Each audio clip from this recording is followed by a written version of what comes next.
Goeiedag, baie welkom by Woordspieël. Ons kyk vandag in Handelinge hoofstuk 5 vers 3 tot 4 onder die tema Moenie 'n tweegesig wees nie.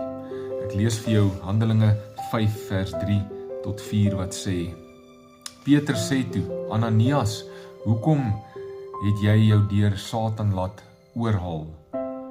Jy het vir die Heilige Gees gelieg toe jy 'n deel van die geld teruggehou het. Die grond was joune om te verkoop of nie. En selfs na jy dit verkoop het, kon jy met die geld gemaak het wat jy wou. Hoe kon jy so iets doen? Jy het nie vir mense gelieg nie, maar vir God.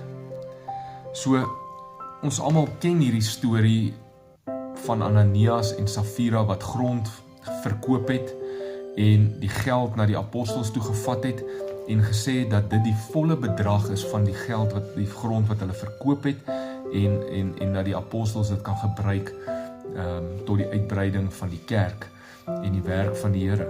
Maar dit was 'n leuen gewees. Hoekom het hulle gelieg hieroor? Wel, mens kan nou maar net afleidings maak, maar heel moontlik om aansien by mense te kry, dalk aansien by die apostels of by die kerkleiers. Hulle het nie nodig gehad om alles te gee nie, dit was nie 'n vereiste gewees nie. Maar hulle het iets vals voorgegee. As ek kyk na die gevolge van hierdie valsheid, dan was dit 'n groot saak wat in God se heiligheid nie net kon bly staan nie, hierdie valse voorgee. Nou vra ek vir myself, is ek soms in dieselfde bootjie as Ananias en Safira, dat ek voorgee in plaas van om net eerlik te wees?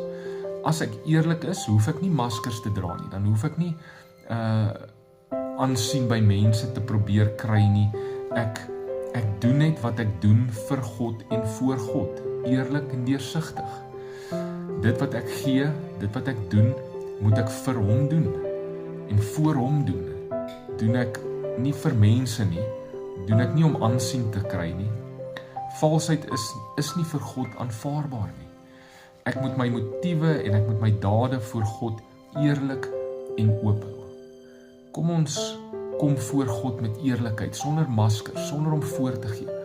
Kom ons hou op om goeders te doen omdat ons mense wil beïndruk of om iets te doen omdat mense vir ons kyk of selfs om iets nie te doen omdat mense vir ons kyk.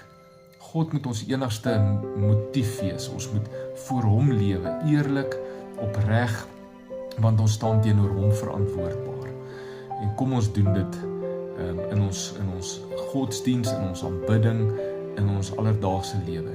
En kom ons wees ook eerlik met hom oor ons struggles en oor ons uitdagings. En hy kan dit in elk geval handle en hy weet dit in elk geval. So kom ons wees oop en eerlik en leef voor hom sonder om voor te gee. Kom ons bid saam. Here, U ken my soos ek is.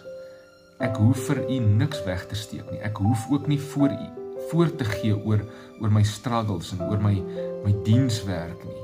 Ek staan voor U soos wat ek is. As ek net die helfte gee, dan moet ek eerlik wees daaroor, sodat U ook met my kan werk, totdat ek alles gee. As ek worstel met iets, moet ek eerlik wees, sodat U in die lig daaraan kan werk. Help my om niks in die duisternis te probeer wegsteek nie. In Jesus naam. Amen. Mag jy 'n geseënde dag hê. Die Here seën jou.